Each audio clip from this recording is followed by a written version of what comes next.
आदाब। मुस्लिम of Gujarat YouTube channel पर आप सभी का स्वागत है। ये वीडियो स्टोरी सूरत से हमारे वीडियो जर्नलिस्ट गफूर खान द्वारा तैयार की गई है।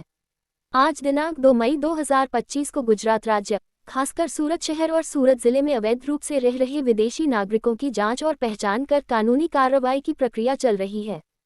इस सिलसिले में सूरत क्राइम ब्रांच द्वारा उन लोगों के दस्तावेजों की जांच और पूछताछ की जा रही है जो भारत में बिना वैध अनुमति के रह रहे हैं।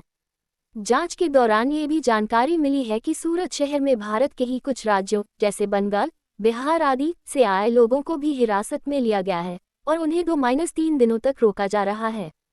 इस स्थिति को लेकर एक इकराम बेग मिर्जा, सचिव APCR 2 असलम साइकिलवाला DGMS 3 प्रसाद चाको, राष्ट्रीय सचिव PUCL तथा अन्य सिविल सोसाइटी के प्रतिनिधि, उन्होंने सूरत के स्थानीय सामाजिक नेताओं के साथ मिलकर सूरत पुलिस कमिश्नर कार्यालय में सहायता पुलिस कमिश्नर B.A.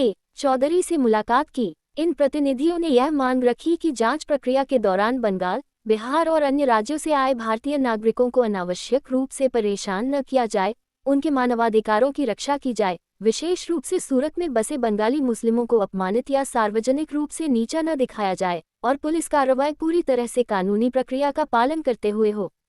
आगे देखिए पूरा वीडियो। असलम साइकिलवाला, कन्वीनर दक्षिण गुजरात मुस्लिम समाज। आज रोज सूरत पुलिस कमिश्नर श्रीને એક લેખિત રજૂઆત કરવા માટે આવ્યા હતા, જેમાં અમારી સાથે અમદાવાદથી ખાસ સિવિલ સોસાયટીના APCRના સેક્રેટરી ઇકરામ બેગ મિર્જાજી અને PUCLના મિસ્ટર ચાકો, સાથે એડવોકેટ રિઝવાન મિર્જા, અહીંના સ્થાનિક અરશદભાઈ વગેરે બધા આગેવાનો હતા। રજૂઆતનો મુખ્ય હેતુ હતો કે છેલ્લા 4 દિવસ પહેલાં જે પ્રમાણે બાંગ્લાદેશીના નામથી બંગાળ રાજ્યના જે શ્રમિકોને હેરાન કરવામાં આવી રહ્યા છે, પરેશાન કરવામાં આવી રહ્યા છે અને અમાનવીય વ્યવહાર કરવામાં આવે છે, એ ખૂબ દુઃખદ છે પોલીસ દ્વારા। અને પોલીસ જે પ્રમાણે બંગાળી મુસ્લિમોને હેરાન કરી રહી છે એ પ્રમાણે એમ લાગે છે કે એ બાંગ્લાદેશીના સાઈડ પર રાખીને માત્ર બંગાળી મુસ્લિમને ટાર્ગેટ કરતી પ્રમાણે એમની કાર્યવાહી છે એ કોઈપણ સંજોગમાં ચલવી ના લેવાય। કારણ કે બંગાળી મુસ્લિમના જે અહીંયા શ્રમિકો વર્ષોથી વસવાટ કરે છે એ જ્વેલરી ઉદ્યોગ સાથે સંકળાયેલા છે, પ્લમ્બરિંગ ઉદ્યોગ સાથે સંકળાયેલા છે, કોઈ એમનો ક્રિમિનલ રેકોર્ડ નથી અને એક સાચા સનિષ્ઠ શ્રમિક તરીકે એમનો કામગીરી કરતા આવે છે। અને આવા શ્રમિકોને જો આવી રીતે અમાનવીય વ્યવહાર કરીને પોલીસ જો માનસિક હેરેસમેન્ટ કરે એ યોગ્ય બાબત નથી। અમારી આટલી જ વિનંતી છે કે બાંગ્લાદેશી જે પણ હોય એની સામે આંતરરાષ્ટ્રીય કાયદા પ્રમાણે જે નીતિ નિયમ મુજબ કાયદા કે કાર્યવાહી કરવાની છે કરો, એની સામે કંઈ વાંધો નથી। પરંતુ બાંગ્લાદેશીના નામે બંગાળના કે બિહારના જે બાંગ્લાદેશને અડીને જિલ્લાઓ છે કે ગામડાઓ છે એના મુસ્લિમોને હેરાન ના કરો। મહેરબાની કરીને તમે ડિટેન કરીને 2-3 દિવસ સુધી રાખો, એના પરિવાર સાથે સંપર્ક નથી થવા દો, એવો અમાનવીય વ્યવહાર ના કરો અને જે કંઈ કાર્યવાહી કરવાની છે કાયદેસરની કાર્યવાહી કરો। કોઈ રોડ શો કે કોઈ રાજકીય દબાણમાં આવીને એવી રીતે કાર્યવાહી ના બતાવો કે જાણે કે તમે ખૂબ મોટું અને ખૂબ સારું કામ કર્યું છે, જેના કારણે શ્રમિકો ખૂબ હેપતાઈ ગયા છે, માનસિક યાતના ભોગવી રહ્યા છે।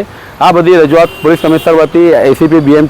ચૌધરીજીને કરી છે ને એમને અમને આગેવાનોને એટલું આશ્વાસન આપ્યું છે કે પોલીસ તકેદારી રાખશે કે આવી બીજી વાર ઘટના ના ઘટે અને જે પણ હશે એમાં 40% ને તટસ્થ રીતે તપાસ થશે। મારું નામ ઇકરામ બેગ મિર્ઝા છે, હું સેક્રેટરી છું APCRનું, association for protection of civil rights. આજે તમે અમદાવાદથી સુરત કેમ આવો છો? અમદાવાદથી સ્પેશિયલ સુરત એવું માટે આવવાનું થયું છે કે હમણાં બે દિવસ પહેલાં જે છે બાંગ્લાદેશીઓના નામથી અહીંના જે રહેવાસીઓ જે છે, દેશ બાંધવો છે, દેશના લોકો છે, એમને પકડવામાં આવ્યા હતા કેમ કે એમના પાડોશીઓ હતા। તો એમને એ સમજીને કે આ પણ બધા જે છે બાંગ્લાદેશથી આવ્યા છે અને કોઈને પણ પકડવામાં આવે તો એમના જે કાનૂન પ્રમાણે એમનું વ્યવસ્થિત રીતે એમને લઈ જવાનું હોય છે, પણ આ લોકો જે પોલીસ ડિપાર્ટમેન્ટ દ્વારા એમનું બાકાયદે સરઘસ કાઢવામાં આવ્યું હતું, જે મૂળભૂત અધિકારોની વિરુદ્ધ હતું, માનવ અધિકારનું વિરુદ્ધ હતું। તમે ધ્યાન દોરાવવા માટે આવ્યા હતા, કમિશનર સાહેબને મળવા આવ્યા હતા કે આ જે છે આ બંધારણીય અધિકારોની વિરુદ્ધ છે અને આવું કૃત્ય ના થવું જોઈએ। લોકોની ઇજ્જત આબરૂની એમની થાય, પાયમાલી થાય એ બધું ના થવું જોઈએ। એટલે એમને ખાસ એમને મળીને અમે મેમોરેન્ડમ આપ્યો છે। કમિશનર સાહેબે રજૂઆત કરી તો કમિશનર સાહેબે શું તમને? કમિશનર સાહેબે અમે રજૂઆત કરી ત્યારે કીધું કે ભાઈ આવું બન્યું હોય તો અમે તપાસ કરીશું અને બીજી વખતે ના થાય એનું ખાસ ધ્યાન રાખીશું।